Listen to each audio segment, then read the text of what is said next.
नमस्कार दोस्तों, जय माता दी। तो अभी आने वाली है नवरात्रि। 15 अक्टूबर 2023 से है नवरात्रि की शुरुआत। और इस नवरात्रि में हमें क्या क्या करना है, क्या नहीं करना है, ये सारी चीज़ों के बारे में आज के इस वीडियो में मैं आपको कुछ क्वेश्चंस थे। लोगों के कुछ क्वेश्चंस हैं जिसमें बहुत सारे डाउट्स हैं। तो उस नवरात्रि से रिलेटेड मैंने सोचा आपके लिए एक छोटा सा वीडियो बनाऊँ जिसमें जितने सारे क्वेश्चंस हैं, जितने सारे आपके डाउट्स हैं, वो सारे क्लियर हो जाएँ। और अगर आपको ऐसा लगता है कि आपके पास नवरात्रि से रिलेटेड कुछ ऐसे डाउट्स रह गए हैं, या फिर अगर आपको कुछ जानना है, तो मैं और वीडियो बना के आपको उसके बारे में बताना ज़रूर चाहूँगी। तो आप ज़रूर जल्दी से कमेंट कर देना और साथ में वीडियो पूरा देखना, जिससे आपको यहाँ पे जितने भी क्वेश्चंस दिख रहे हैं उस सारे क्वेश्चन के मैं आपको उत्तर देना, उसका सारे का उत्तर देना मैं बहुत ज़्यादा ट्राई करूँगी और आपको सारे चीज़ों को किस तरीके से आप आसानी से कर सके वो भी बताना चाहूँगी।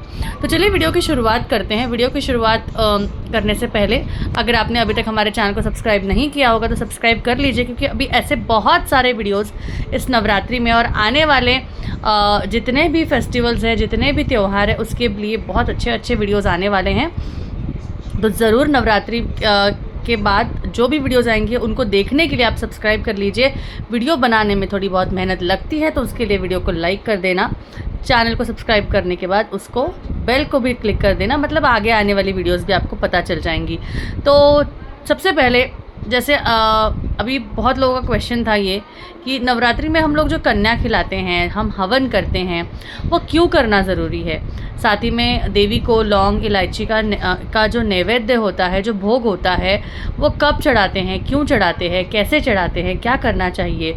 साथ में जैसे बोला गया है कि 9 दिन में 9 रंग हैं, उसका वीडियो मैंने ऑलरेडी बनाया हुआ है कि कौन से दिन कौन सा रंग आपको पहनना है। जैसे देखो, वार के हिसाब से हम जब सोमवार होता है तो सोमवार को हम महादेव का जो उनका पसंदीदा रंग है, जो सफ़ेद रंग है, वो पहनते हैं। शुक्रवार को हम हरा रंग पहनते हैं। उस तरीके से नवरात्रि में भी रंगों की छाटनी की गई है, जिससे कौन से दिन कौन सा रंग पहनना चाहिए और उसका क्या महत्व है, उसके बारे में मैंने आपको उस वीडियो में बताया है।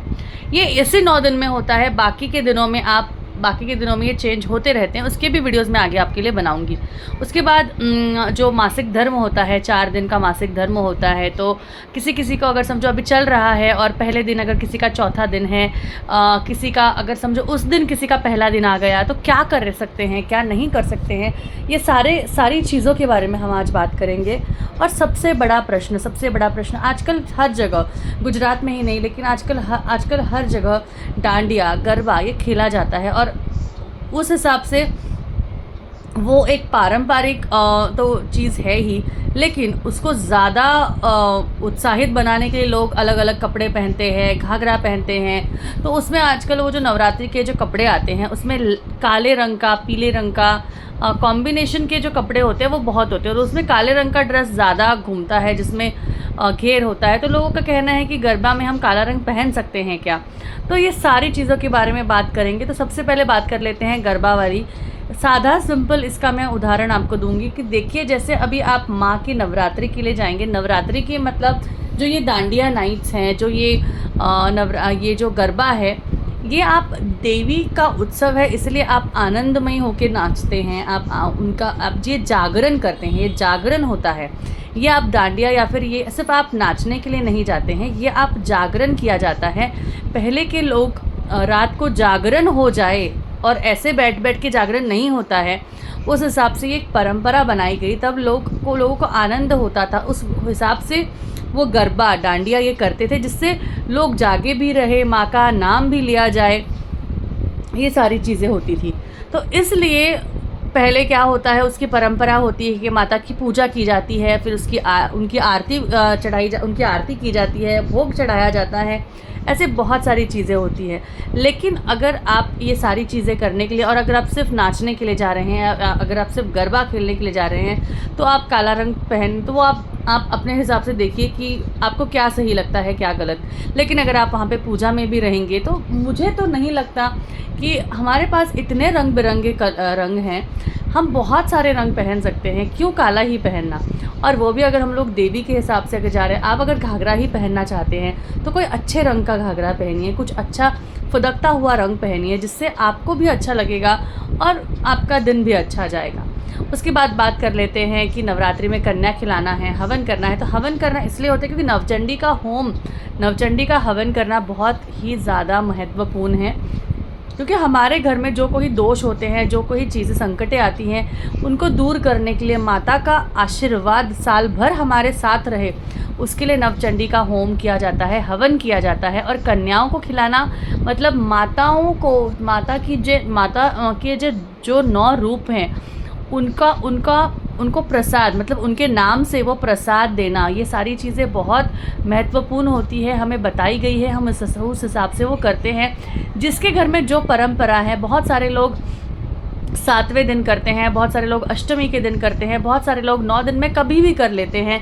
तो उस हिसाब से कन्या खिलाना इसीलिए है क्योंकि 9 माता के 9 रूपों की पूजा की जाती है, कन्याओं के रूप में पूजा की जाती है, क्योंकि उसकी एक कथा भी है कि माता खुद 9 रूप लेके उस नवरात्रि में उनके घर आती हैं और आशीर्वाद दे के जाती है।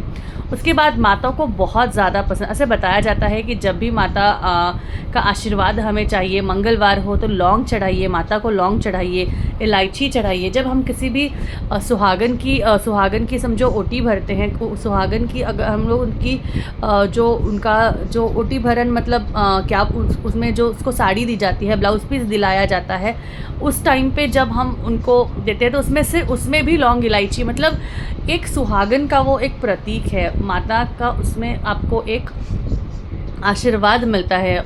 और उसका जो सुगंध होता है ना, वो सुगंध बहुत ज़्यादा प्रतीक माना जाता है माता को आकर्षित करने के लिए। तो इसीलिए लौंग इलायची चढ़ाई जाती है। अलग अलग रंग के तो आपको कपड़े पहनने ही हैं, साथ ही में मासिक धर्म के हिसाब से आपको सारी चीज़ें संभालनी है, वो भी बहुत ज़्यादा महत्वपूर्ण है। तो अगर किसी का पहला दिन है तो उस दिन रुक जाइए, किसी से आप पूजा करवा लीजिए, आरती करवा लीजिए। और अगर आपका वैसे ही मासिक धर्म चल रहा है, बीच में दूसरा तीसरा दिन आ रहा है, तो भी आपको वही करना है। और अगर बीच में आ गया तो थोड़ा आपको नियम पालने पड़ेंगे, थोड़ा आपको किसी से पूजा वगैरह आरती करवानी पड़ेगी, और उस हिसाब से आपको सारी चीज़ें करनी है। जब सारा ठीक हो जाए तो आगे की चीज़ें आप कर सकते हो। मुझे लगता है अभी सारे क्वेश्चंस के आपको आंसर मिल गए होंगे। मिलते हैं एक और नए वीडियो में। जय माता दी।